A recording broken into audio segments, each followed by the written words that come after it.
Hi, this is George Myers from Madison Properties. I'm here today to tell you a little bit more about what property management is. Property management is the aspect of protecting your property. In most cases, you will hire a property manager to make sure that your property is maintained well throughout the rental process. A property manager could do this in multiple ways. We're going to talk about first what a property manager does. A property manager starts out in the first part of the process with marketing. Marketing is a very important aspect of the whole property management scenario. Marketing is what actually gets your prospective tenants in, what helps get the property rented and leased. So marketing is very important. The next step in the property management process would be showings. A property manager would help through the showing process. They would facilitate the actual process of showing the property, whether it's giving out codes or checking out keys or physically showing the property to your prospective client or to a prospective tenant. They would actually facilitate the showing process. The next thing that they would do in the process would be negotiating. They would negotiate all the terms of a potential lease. Anything that came up by an individual who's interested in the property. They may say, hey, I know you're asking $1,000, but can we get it for $950? The property manager would work through that process with them. The other thing the property manager would negotiate would be the length and terms of the contract itself. Once they've completed the negotiation process, they would then go into the leasing process.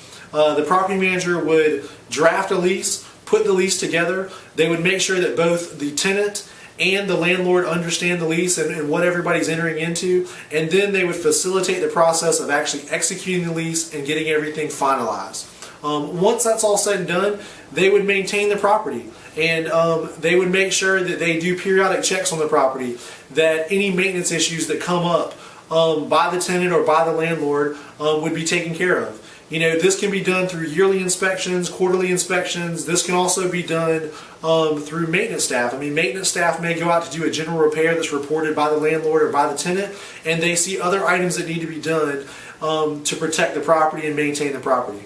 The other part of a property manager would be the actual monthly running of the property, meaning that anytime the tenant pays rent, they would be the ones who actually go out, collect the rent, make sure that everything's taken care of, and in the event that the tenant did not pay rent for some unforeseen reason, they would be the ones who would facilitate to make sure that either one, that process is taken care of and the money is paid, or number two, that the eviction process was started and fulfilled correctly, and then after that they would go into the collections process. One last duty of the property manager is to protect the property, to ensure that the property is protected at all times, to make sure that if there's anything that needs to be done, they would take care of those things so that the property was protected at all times. A couple ways to protect the property. As we talked about earlier, there could be yearly inspections or periodic inspections on the property. Some companies and some property managers may do it on a quarterly basis.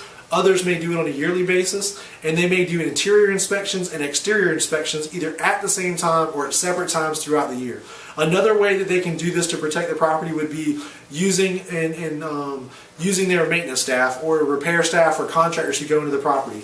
Let's say that the property has pest control services. They would build a relationship and a rapport with the pest control company so that when the pest control company goes in, if they ever saw anything out of the ordinary, they would report it back so that the property manager would know that they need to go and visit the property to make sure that things are taken care of. Another thing that a property manager is there for is to protect the owner. We are there to help protect an owner, and there's a couple ways to do that. Just a few of the ways include a good lease.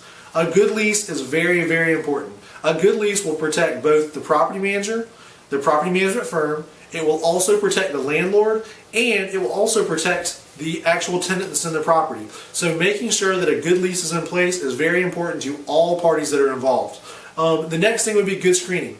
Good screening starts everything. Since the screening process is done in the very, very beginning, finding a person who falls within a certain criteria, within a background check, credit check, and sex offenders check will ensure that the process goes a lot smoother and the property is protected over a period of time. 99% of the time, the property can be protected just right due to the person who's chosen to go in the property, and that can be done through a screening process. One of the final things that we'll talk about today would be good tenant relationship. Most people don't realize how much a good tenant relationship means. Having a good tenant relationship means that if anything ever does go wrong, at that point, there will be a relationship in place that means that everybody can sit down and talk civilized and be able to work through any issues that may come along. My name is George Myers, and I'm with Madison Properties. If you have any questions, please feel free to give us a call.